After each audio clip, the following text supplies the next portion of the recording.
All right, guys, here we are. This is what we got today.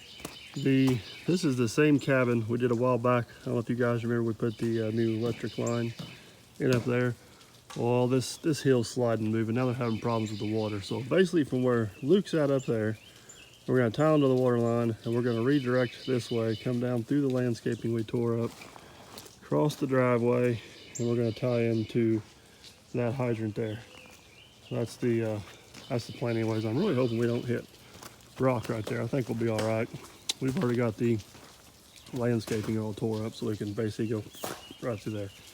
So anyways, get digging, see what we find.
All right, guys, we got it all dug out. We ended up taking out the hydrant because it was just a mess and it had that big old piece of concrete poured on it. That is obsolete. We knew it was in there. And there's the trench the rest of the way up through there. They're going to town to get the rest of the plumbing fittings they needed to tie everything back together. But for now, our part is done. So there's the water line right there. So I'm gonna go check on a few other projects, let them get their plumbing done, and come back and backfill. Check this out, just kind of random, but that cliff collapsed and that great big rock there fell off the top up there. Wish I could have got that on YouTube, that would have been pretty cool, but a couple of neighbors around here, they definitely felt it when it hit the ground for sure. All right, Brad got all of his plumbing done. We switched over to PEX, put her in a sleeve across the driveway, snaked it up the hill and tied it in. We're waiting on him to turn it on and see if it works, right? Yeah. Hopefully we don't have Old Faithful here. Sun is bright. I think we're good though. We're gonna get the backfill on this project.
All right, guys, this is what it looks like. We got her all finished up. That's where the hydrant used to be. That's where the hydrant's at now. I didn't break the hydrant. There was just a mess of, there was CPVC, PEX, there was some galvanized in there. It had been patched 2 or 3 times. It was buried to about right there. So I did break the CPVC line with a shovel, but it was all but broke anyways. I still did break it. But anyways, they decided to take that out. And that's a basement right there. They're gonna put a frost-proof hydrant through the wall. So got that backfilled. Driveway looks pretty good. We got this all here looking pretty sharp. Once you get up here on top of the hill, they're not for sure what they're gonna do with the landscaping up here yet. We've still saved all the rocks, but they're gonna let that settle out and dry up a little bit. Get that all fixed, I think we'll be good to go. And there's the electric line. That turned out pretty darn nice. They didn't do anything after I left. They just let the grass come back up, so gotta be happy with that. Anyways, just a quick, easy little job. Hope you guys enjoyed, and thanks for watching. We'll catch you on the next one. All right, guys, hope you enjoyed that video. If you just take a few seconds to hit that thumbs up button. If you like what you've seen, hit the subscribe button. If you want to make sure the first person to see the next video, tap the bell. You can also find us on Facebook and Instagram, and we'll see you on the next one.